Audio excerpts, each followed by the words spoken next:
جو شخص علم دین کا شائدہ ہو جاتا ہے وہ اپنی جان کے ساتھ بہت بڑا احسان کرتا ہے، اور جو بندہ ادب کو نہایت شوق سے حاصل کرتا ہے وہ اپنی جان کے لیے نہایت خوبصورت زیور تیار کر لیتا ہے۔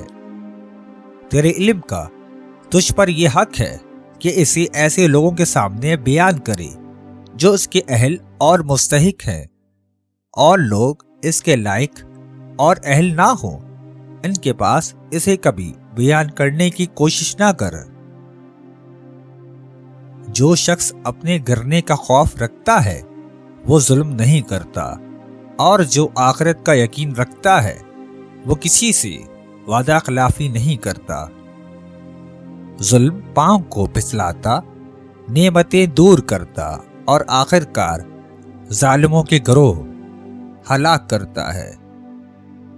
جب تجھے اپنی قوت و طاقت لوگوں پر ظلم کرنے کی طرف بلائے تو یہ بات یاد کر کہ اللہ تجھے سزا دینے، مظلوموں سے ان کی تکلیف دور کرنے اور تجھے اس پر مبتلا رکھنے پر قادر ہے۔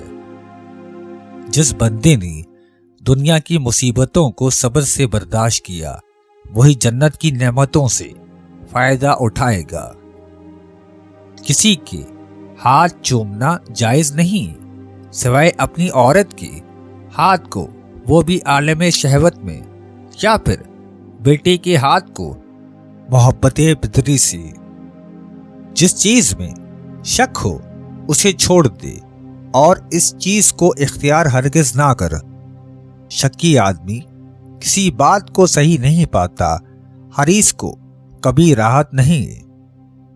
آدمی کے اعضاء میں آنکھوں سے بڑھ کر کوئی عضو زیادہ ناشکرا نہیں، بس ان کی خواہش کو پورا نہ کر ورنہ تمہیں اللہ کی یاد سے غافل کر دیں گی۔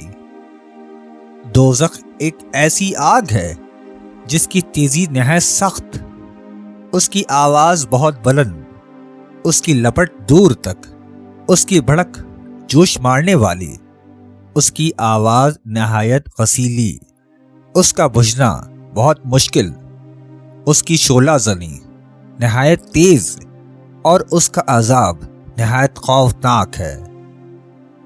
یہ بات مجھے خوش کرتی ہے کہ ان لوگوں سے جو اس پر ظلم کرتے ہیں ان کو درگزر کرے، جو قطع تعلق کرتے ان سے پیوند رکھے اور محروم رکھے ان کو عطا کرے، اور جو برائی کرے ان کے ساتھ نیکی اور بھلائی سے پیش آئے۔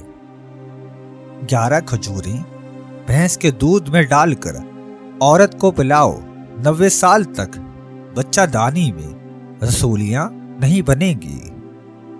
لوگوں کی غلطیوں کو دامن بخشش سے ڈھانپ لے، خاص کر جو لوگ صاحب مروت اور معزز ہوں ان کے قصور معاف کر دے۔ جو شخص تیرے سامنے تیرے عیبوں کو چھپاتا ہے اور غائبانہ ان کو ظاہر کرتا ہے وہ تیرا اصل دشمن ہے، تجھے اس سے بچنا لازم ہے۔ اور جو بندہ تجھے تیرے عیب بتلائے وہ تیرا خیر خواہ ہے۔ یاد رکھیے، جو انسان تیری اچھی یا بری عادت کی پرواہ نہیں کرتا وہ تیرا خاص دشمن ہے، اور جس کو تیری اصلاح کی فکر لگی رہے وہ تیرا سچا خیر خواہ ہے۔